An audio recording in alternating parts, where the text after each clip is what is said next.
Aroor saint Augustine's higher secondary സ്കൂളിലെ 1980 batch SSLC വിദ്യാർത്ഥികൾ 44 വർഷത്തിന് ശേഷം പഠിച്ച സ്കൂളിൽ ഒത്തുചേർന്നു.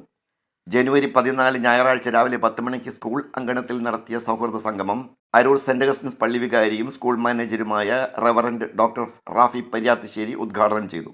നിങ്ങളെ ഇവിടെ ഇരിക്കുമ്പോൾ തീർച്ചയായിട്ടും നിങ്ങൾ 44 കൊല്ലം മുമ്പുള്ള ആ അവസ്ഥയിലേക്ക് പോകും.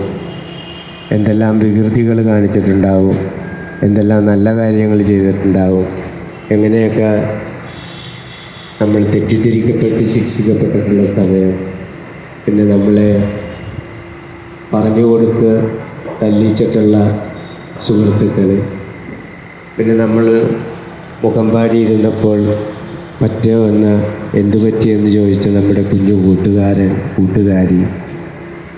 പിന്നെ നമുക്ക് മിഠായിയും ചോറുമൊക്കെ പങ്കിടാനായിട്ട് താല്പര്യത്തോടുകൂടെ നമ്മുടെ മുമ്പിൽ വന്നിരുന്നവർ.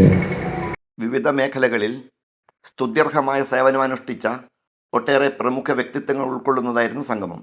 നിരവധി സാമൂഹ്യക്ഷേമ പദ്ധതികൾ ആവിഷ്കരിച്ച് നടപ്പിലാക്കുക എന്ന ലക്ഷ്യത്തോടെയാണ് സൗഹൃദ കൂട്ടായ്മ ആവിഷ്കരിക്കപ്പെട്ടത്. മുൻ ഡെപ്യൂട്ടി കളക്ടറും പൂർവ്വ വിദ്യാർത്ഥിയുമായ പി പത്മകുമാർ യോഗത്തിൽ അധ്യക്ഷത വഹിച്ചു. PG വിജയകുമാർ സ്വാഗതം ആശംസിച്ചു. KV ശോഭ അവതാരകയായി. ഗ്രൂപ്പ് കോർഡിനേറ്റർ PG വിജയശങ്കർ സംഘടനാ ലക്ഷ്യം വിശദീകരിച്ചു. KR ഷാജി എന്നിവർ സംസാരിച്ചു. സൗഹൃദ കൂട്ടായ്മയിൽ ഉൾപ്പെടുന്നവരും ദുരിതബാധിതരുമായ അംഗങ്ങൾക്ക് യോഗത്തിൽ സഹായധനം വിതരണം ചെയ്തു. മുൻ അധ്യാപകരെയും സൗഹൃദ കൂട്ടായ്മ വീടുകളിൽ ചെന്ന് ആദരിക്കുകയുണ്ടായി. City voice news bureau, Aroor.